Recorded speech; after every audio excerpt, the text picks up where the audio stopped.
Magtuloy-tuloy na kaya ang pagbuti ng panahon sa mga susunod na araw? Alamin po natin mula kay Amor La Rosa ng GMA Integrated News Weather Center.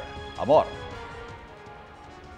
Salamat Ivan, magandang hapon mga kapuso. Kumpara nitong mga nakalipas na 2 linggo, mas kakaunting lugar na lang ang uulanin. Yan ay dahil sa western section na lang po ng Luzon makakaapekto itong hanging habagat o yung southwest monsoon. Ayon sa Pag-asa, wala rin namang bagong sama ng panahon o bagyo nagbabadya na pumasok o mabuo dito sa loob ng Philippine Area of Responsibility.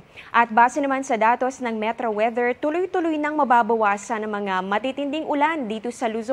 Mahina hanggang sa katamtamang ulan na lang po yan dito sa Ilocos Region, ganun din sa bahagi ng Benguet, Zambales, Bataan, Mindoro Provinces at pati na rin sa ilang bahagi na lang ng Calabarzon. Sa Visayas at Mindanao naman, halos walang ulan po bukas ng umaga pero pagsapit ng hapon, may mga pag-ulan na dito yan sa Antique, pati na rin sa Negros Provinces, Soc-Sargen, ganun din sa Bukidnon at Davao Region. Silipin naman natin ang 3-day weather forecast ng Pag-asa sa ilang pangunahing lungsod sa bansa.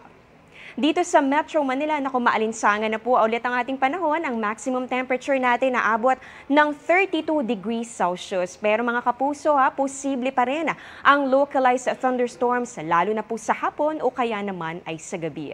Sa Metro Cebu naman, inaasahan po natin na magiging maaliwalas din naman ang pangkalahatang panahon dyan.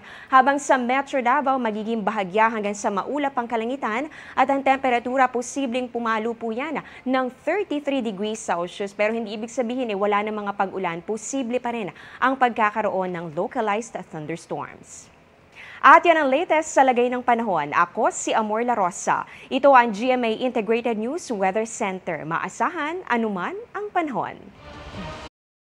Magandang balita mga kapuso, kahit ano pa man ang oras, mapapanood ang 24 Oras Weekend at iba pang newscast sa youtube.com/GMA News. I-click lamang ang subscribe button. Sa mga kapuso abroad, maaari po kaming masubaybayan sa GMA Pinoy TV at www.gmanews.tv.